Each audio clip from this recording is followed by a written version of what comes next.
So Psalm 23 may be the most familiar passage in all of Scripture. Even people who do not attend church regularly can recite at least a part of it. The Lord is my shepherd. I shall not want. He makes me lie down in green pastures. We hear it at hospital bedsides. We hear it at funerals. We hear it in moments when life feels fragile. And because we hear it so often in those settings, we have come to associate it almost entirely with death. But Psalm 23 is not primarily a psalm about dying. It is a psalm about living. It is about eating and drinking, about walking and resting, about fear and trust, about enemies and tables, about belonging, about what we think we need and what we actually need. The Lord is my shepherd. I shall not want. A more literal translation, though, would be, I shall lack nothing. That is a radical claim in a culture that is built on wanting more. We live in a world that constantly tells us what we lack. We lack security.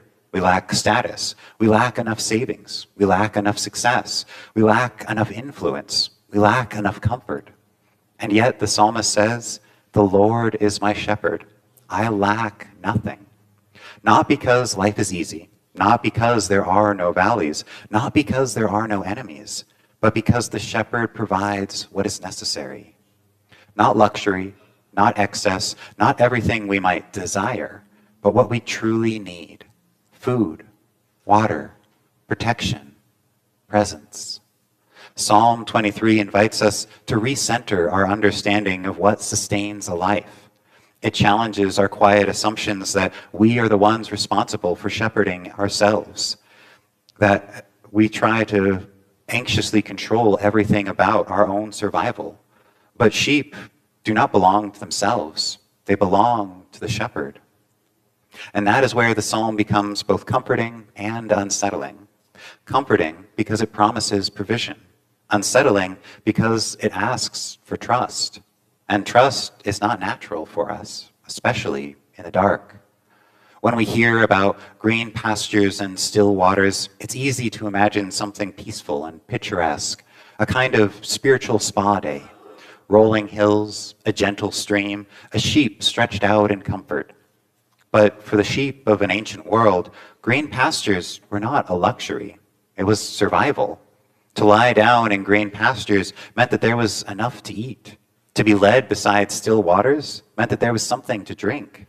To be guided by right paths meant that you were not wandering towards a cliff or a predator or a dead end. Restores my soul is beautiful language, but it might be more accurately heard as keeps me alive. The shepherd's work is not decorative. It is essential. The psalmist is not saying, God makes my life feel pleasant. The psalmist is saying, my life depends entirely on God. And then we reach the center of the psalm. Even though I walk through the valley of the shadow of death, or as many scholars note more simply, the valley of deep darkness. This is not a detour around the valley. It is not avoidance of the valley. This is walking through it. The psalm does not promise that faith removes the dark places. It promises that the dark places are not final. And right there, something subtle but profound happens in the grammar of the psalm. Up to this point, the psalmist has been speaking about God. He makes me lie down. He leads me. He restores my soul. He guides me. But in the valley, the language shifts. You are with me. Suddenly, it is no longer description. It is address. It is not theology about God, but a prayer to God. The valley does that.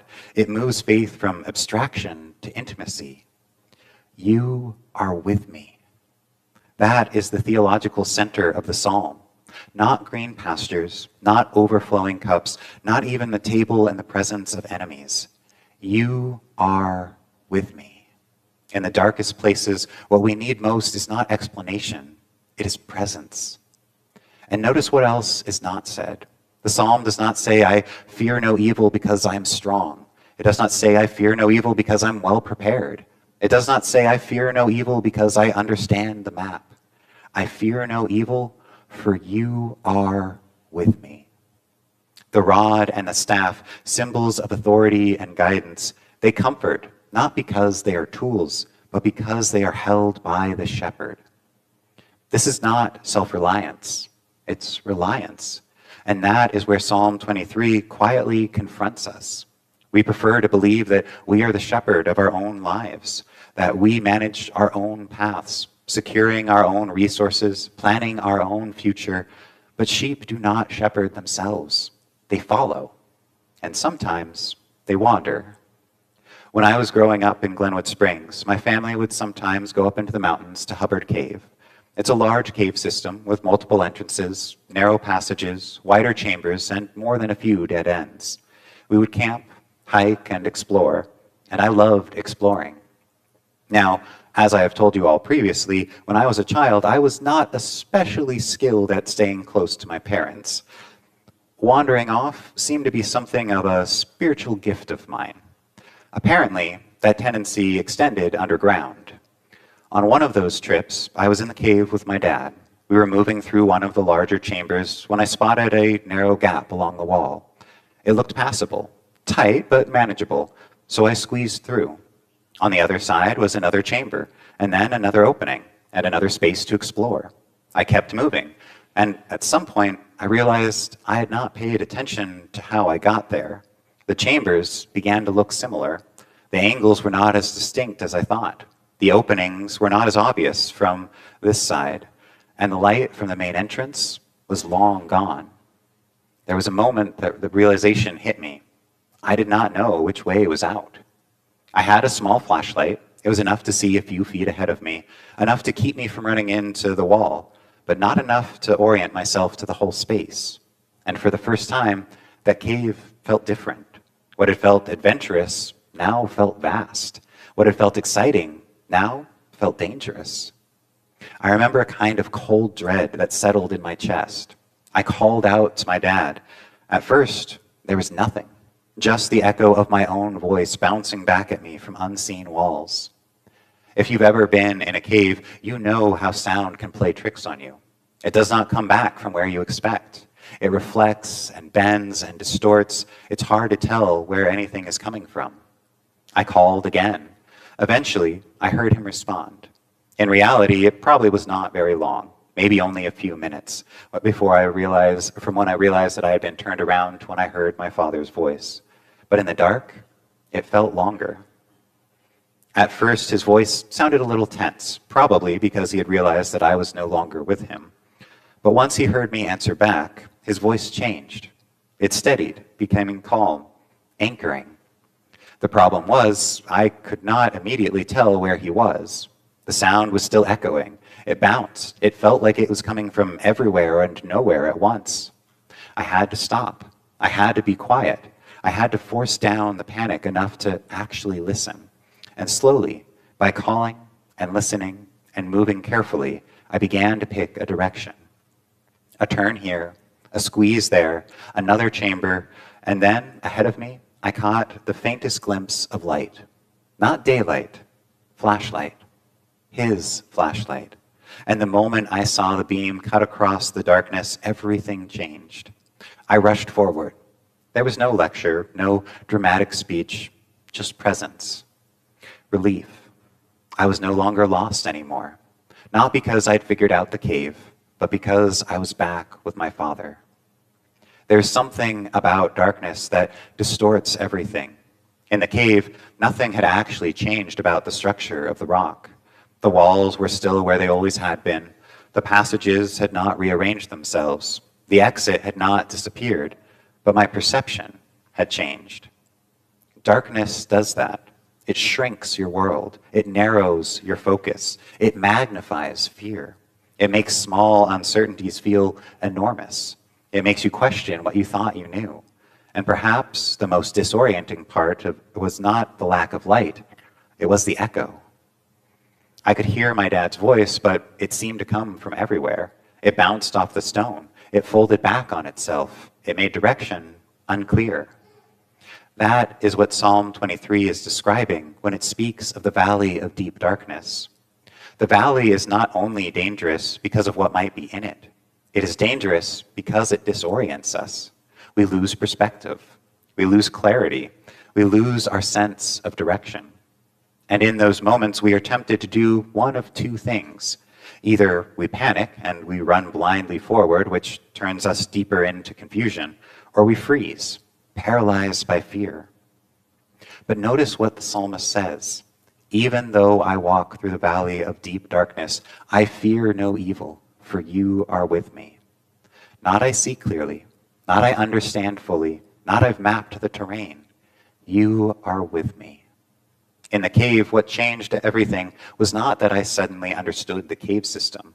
It was that I heard my Father's voice. And even that was not simple. The sound echoed. It was hard to locate. I had to be still. I had to listen carefully. I had to quiet the rising panic enough to discern which direction led towards him. Sometimes grace does not remove the darkness immediately. Sometimes grace is a steady voice in the darkness. Psalm 23 does not promise that we will avoid valleys. It promises that we will not walk them alone.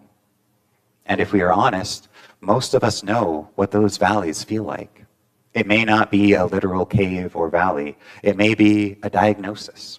It may be a strained relationship. It may be a season of doubt. It may be a moment when the future feels uncertain and the path forward is not obvious. The world echoes in those moments. Advice comes from everywhere. Opinions bounce around us. Cultural voices tell us to secure ourselves, to protect ourselves, to fix ourselves, to promote ourselves. The echoes are loud, and the shepherd's voice can be faint, but it is there. And when we learn to listen, when we slow down enough to discern, we discover that what we needed most was never a brighter flashlight. It was presence. You are with me. That is the heart of grace. Grace is not merely God giving us what we lack. Grace is God giving us himself. The cave story helps us to understand Psalm 23. But Ephesians 5 takes us even further. The psalm says, you are with me. Ephesians says something even more startling. Once you were darkness, but now in the Lord you are light.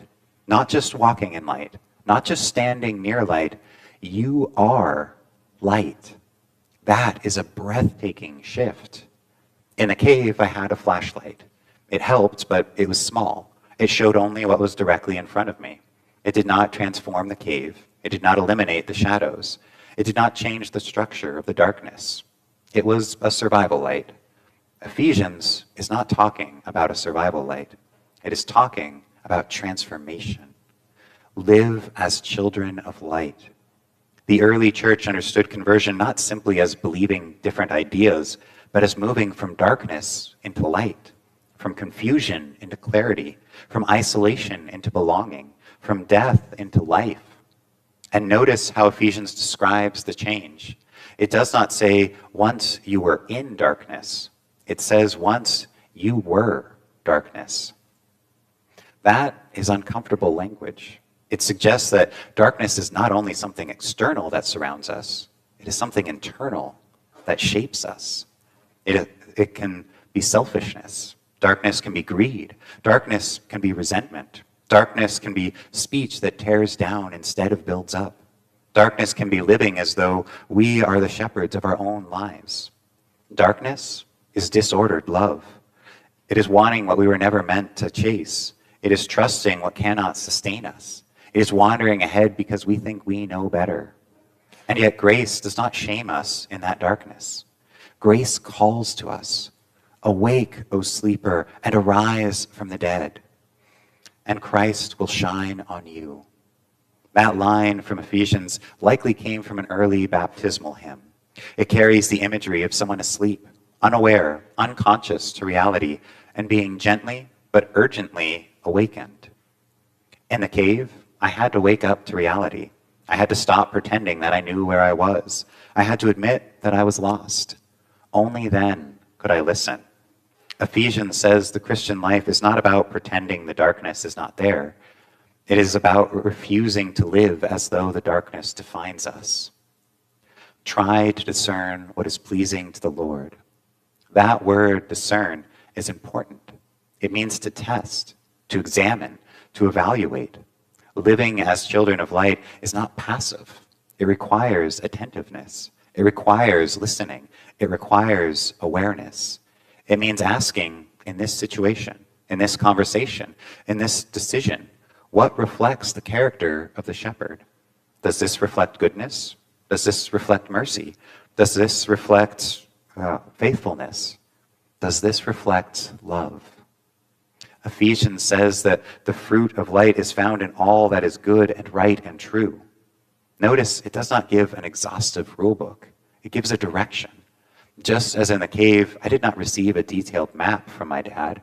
I received a voice calling me towards him. Christian maturity is not about memorizing every possible answer. It is about learning the sound of the shepherd's voice. It is about becoming people who reflect his character so clearly that our lives begin to illuminate the spaces around us. And that is what it means to expose darkness. Not by standing on street corners condemning the cave, not by pretending the darkness does not exist, but by shining. Light exposes darkness simply by being light. When goodness is practiced consistently, it reveals cruelty.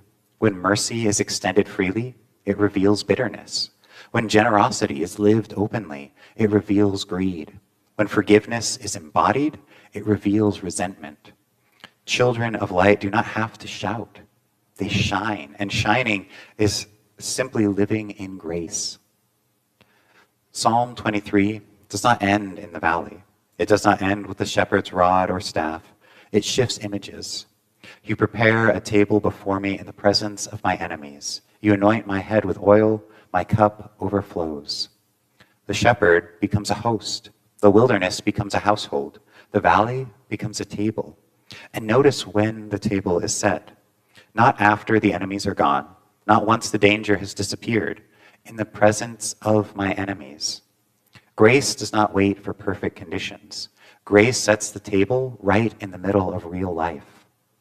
And this is where Psalm 23 becomes more than individual comfort, because a table is rarely set for one. A table implies community, a household, belonging. The psalm ends, I shall dwell in the house of the Lord my whole life long. Not visit, not stop by occasionally. Dwell, remain, live there. That is the destination of the journey.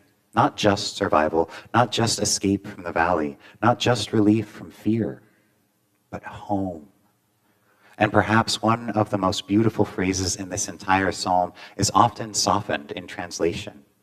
Surely goodness and mercy shall follow me all the days of my life. But the Hebrew word for follow is stronger than that. It means to pursue, to chase. God's goodness and mercy are not trailing behind you politely. They are pursuing you relentlessly, even when you wander, even when you squeeze through gaps too narrow and move ahead without paying attention, even when you lose your bearings. Goodness and mercy pursue you. That changes how we understand the cave and the valley. I was not simply a child who found his way back to his father. I was a child whose father was already moving towards him, calling, listening, directing. Grace is not passive. Grace pursues. And when we live inside that grace, when we recognize that we belong to the shepherd's household, something changes in us. We begin to live differently, not because we are trying to earn a spot at the table, but because we already have one. That is what Ephesians is pressing towards when it says, live as children of light, not strangers, not guests, children. In a household, children do not earn their belonging, they receive it. And because they belong, they learn the ways of the house. They imitate the character of the parent. They reflect what they see. That is the rhythm of grace. Belonging first, transformation second. In a world obsessed with self-definition, Psalm 23 reminds us we are not our own shepherds. We are not self-made light. We belong to a shepherd, to a host, to a father whose voice steadies in the dark. So what does it mean to journey in grace? It means walking through valleys without pretending they are not real. It means listening for the shepherd's voice when the echoes confuse us. It means trusting that provision provides enough. It means sitting at the table set by someone else. It means recognizing that goodness and mercy are pursuing us even when we feel lost. And it means becoming light, not through force, not through fear, but through faithful presence. The Christian life is not about mastering the valley or the cave. It is about staying near the shepherd. And if we do that, if we listen, if we follow, if we dwell, then even the darkest places cannot define us, because our journey ends not in shadow, but in the house of the Lord, where we are no longer children who are lost and wandering, but children at home. Amen.